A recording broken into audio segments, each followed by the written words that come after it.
லட்டு பட்டு என்னதான் வேடிக்கை பார்ப்பானுங்கன்னே தெரியாது. 1 மணி நேரம் வேடிக்கை பார்ப்பாங்க. இங்கே வாடா செல்லக்குட்டி, லட்டுக்குட்டி இங்கே பாரு. லட்டுக்குட்டி,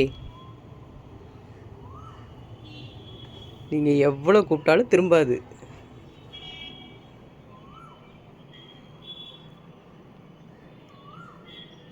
காலையில் லட்டு பட்டுக்கு ஒரு நல்ல என்டர்டைன்மெண்ட் ஃபார் 1 hour. பட்டு செல்லும், லட்டு சொல்லும். அம்முளுக்குட்டி, என் அம்முளு அங்குடு, என் தங்க அங்குடு. வரையா அம்மாட்ட வரையா? லட்டுமா, பட்டுமா, குட் மார்னிங். அம்மாவுக்கு குட் மார்னிங் சொல்லு. Good morning.